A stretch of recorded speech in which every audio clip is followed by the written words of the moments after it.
Назад сме во студиото на Канал 5, почитувани гледачи, во само интервју гостин Александар Николовски, вице-премиер и министер за транспорт. Господин Николовски, уште неколку кратки прашања во врска со брзата пруга.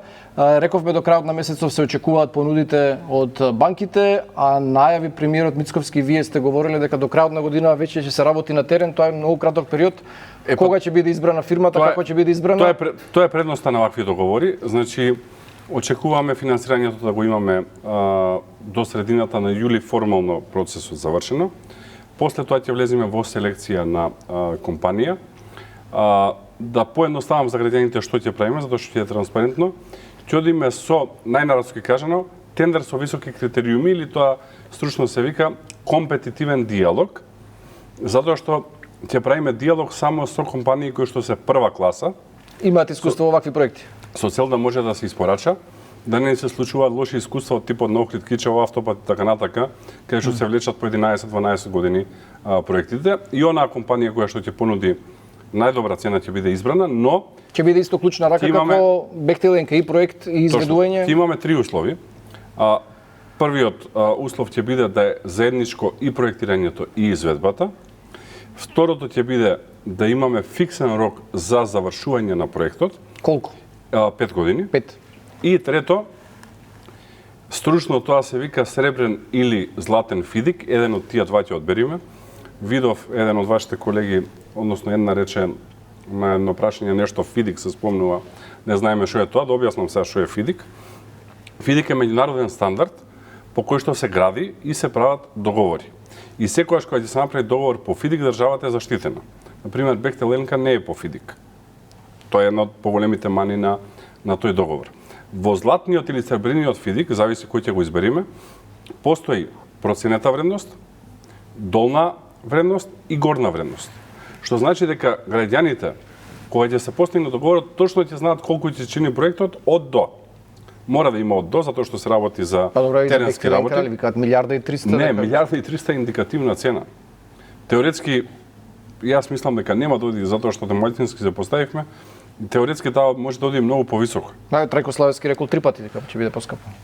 Со претходното работење на СЕЛ не е невозможно, ако сакате можеме во детали да додам зошто. Не, нема потреба, да. Но ние сега се обидуваме да останеме во рамката. Овдека нема да има таква опасност.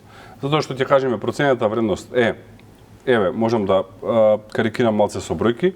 Проценета вредност на пример 1.800.000, долна вредност 1.600.000, испод тоа нема да оди, тоа е заштита за изведувачот, горна вредност 2 милиарди. Имаше на таа информација од влада 8,8 милиони евра по километар. Значи 8,8 милиони евра треба да е километар, на тоа се додава и проектирањето, имајќи предвид дека нели проектирањето оди заедно, но по мене најбитното е дека ние ќе знаеме точно колку ќе чини и кога ќе имаме.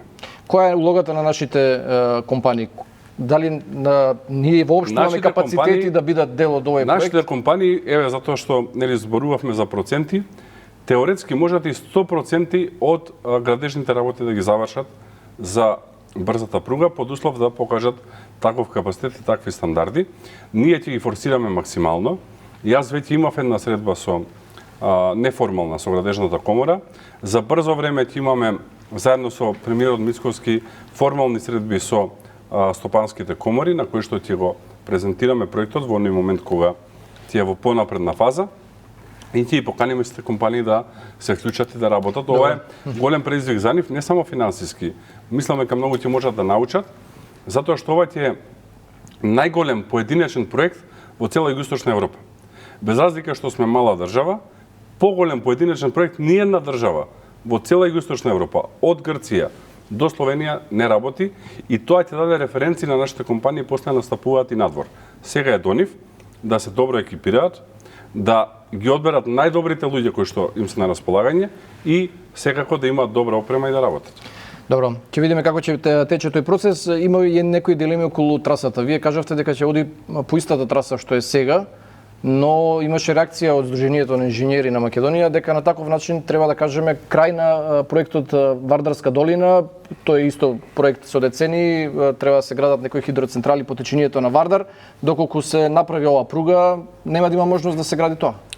Два коментари тука. Прво, проектот Вардарска долина е зборуван откако јас знам за себе.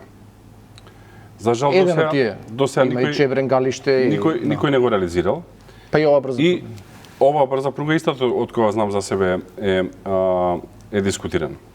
Но она што можам да го кажам, и тоа сигурно го знаат, јас не видов имиња позади овие соопштенија, видов само некои општи форми, но штом се представуваат така, веројатно има стручни луѓе позади, многу добро знаат дека кога се проектира, мора да бидат одбегнати објекти кои што се од А категорија. А браните или вештачките езера или акумулациите се секогаш од А категорија. Што значи тоа не е прашање дали владата сака или не сака, дали Александар сака или не сака, дали некој друг сака или не сака, туку тоа е мора. Законски ние сме обврзани да објекти кои што се од А категорија ги одбегнеме, што значи да поедноставно во одговорот секако дека нема да бидат загрозени овие објекти. Значи ќе може да се градат хидроцентрали, бидејќи таму е проблематична клисурата од меѓу Велес и апсолутно, проектантите ќе си најдат решение. А во однос на трасата, ова е најприродната траса. Знаете, за Вардарската долина војни се воделе. Јас сум љубител на историја, вие сте љубител на историја, луѓето кои што малце поите читали историја знаат. Прво, Отоманската империја преживува 100 години повеќе, само затоа што турскиот султан и германскиот кајзер прават договор за изградба на Багдад-Берлин железница. И Багдад-Берлин после тоа значи подршка и на Австро-Унгарија, и на германската империја, на Отоманската империја, и тоа значи 100 години плюс живот на Отоманската империја, која што реално веќе таму почеток на 19 век е колабирана. Трасата Багдад-Берлин после тоа проложува кон Париз и станува оној познат Ориент експрес, поминува токму по оваа траса по која што ние сега зборуваме. Првата пруга во Македонија е изведена 1872 година, ги поврзува Солун и Скопје, а следната 1873 година се гради Солун Битола. Да. Така што најприродно е да одбереме трасата која што оди по Вардар. Точно е дека има проект работен уште во времето на поранешна Југославија, во времето буквално на Тито 1878 година за брза пруга, тоа што 250 км на час проектираат, која што оди малце источно, но проблемот на таа пруга е она што го зборувавме порано во ова интервју, дека нема кај да се врзе, затоа што планот тогаш бил и грците да градат комплетно нова рута, која што треба да оди околу до Еранското езеро и некаде да се влегува во Грција, кај што е сега малиот граничен премин до Ирани, но тоа значи да комплетно нова линија градат грците, имајќи предвид дека јасно беше дека и тие сакаат да одат по постојнава линија. Требаше да се прави, да се спуштаме некаде до кај Валандово, па огромни тунели, па доиме на Гевгелија. Нити брзината ќе ја добиевме што ни требаше. Ќе беше многу подолга, околу 285 км доаѓаше и затоа беше рационално да се избере ова рута која што е најкратка, а секако во втора фаза ние размислуваме поголемите македонски градови со отсечки да бидат поврзани на брзата пруга. Добро, ни помина брзо времето. Има и други проекти, болниците ги споменавте, се споменува и Чебрин и Галишти дека ќе се гради. Дали ќе има пари за трамвај за Скопје? Можда ќе ви помогне тоа са за локалните избори? Јас мислам дека на Скопје му се неопходни 3 проекти за да се реши загадувањето. Прво е градски воз, на тоа веќе работиме со сопствени средства, но помалата верзија на градски воз, подолгата верзија влегува во овој така наречен британски проект, да поедноставиме. Значи, дел од брзата пруга ќе е и големата линија на градски воз во Скопје. Тоа е првиот проект што му треба на Скопје. Вториот проект е замена на автобусите.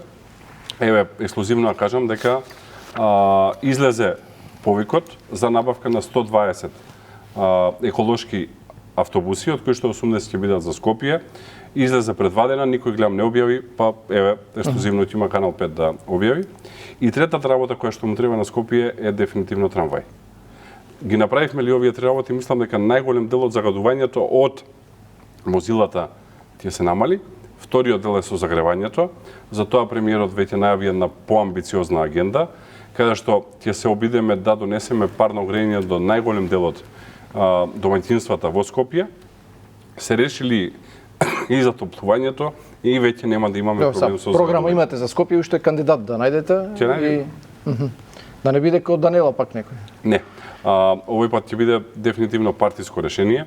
помеѓу другото поучени и од негативното искуство од пред 4 години.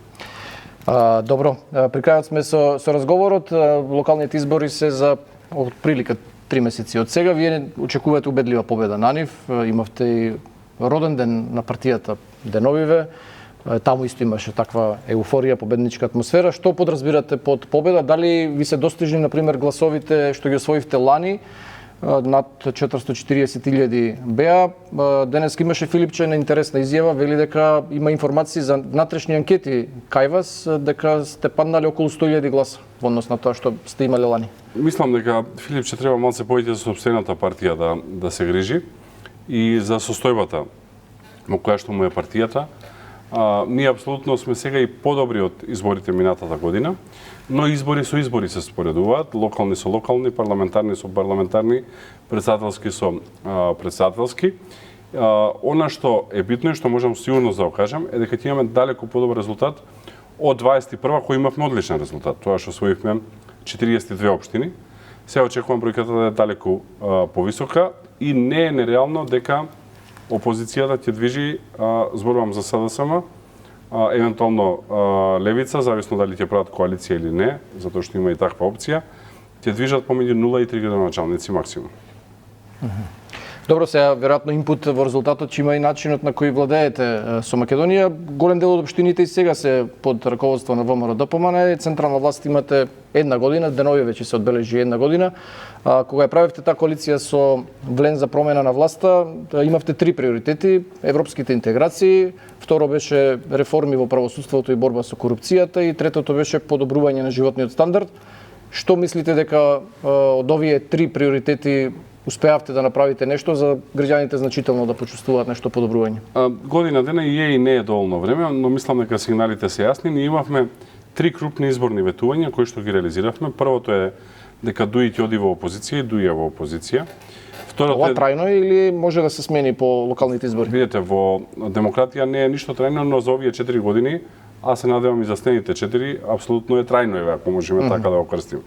Што беше првото ветување, дека Дуи ќе оди во опозиција. Нема да има предвремени избори ако победат на локалните Дуи? Не, нема да има предвремени избори. Владата има јасен мандат и јасно добиена народна воља. Јаве дека имате проблеми ве со изборниот законник, се види дека иако имате 90 пратеници имате, различно е барентер и изборен законник. Во однос на изборен законник, тоа е само еден од 4 закони кои што и со промените на деловникот останаа надвор од тој систем со цел да се прави консензус.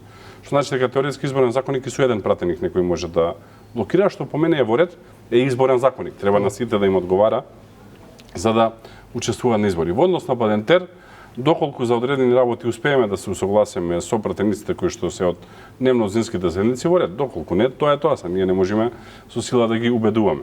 Второто ветување кое што го дадовме минатата година беше дека нема да виткаме кичма пред Бугарија и не виткаме кичма пред Бугарија. И ова трајно или може да се промени? Трајно исто така. И третото ветување беше силен фокус на развој на економијата и на подобрување на економијата и првите резултати се гледаат затоа што ова е наша прва година. Имаме раст на бруто домашен производ, индустријско производство, туризмот расте и очекувам уште подобри резултати во периодот кој што е пред нас. Добро, ќе видиме што ќе кажат граѓаните на изборите во октомври, иако велите дека се посебни локални се, но сепак се некаков индикатор за тоа како владеете. Јас кажав, очекувам најубедлива победа на ВМРО-ДПМН било која на локални избори. Благодарам за овој разговор.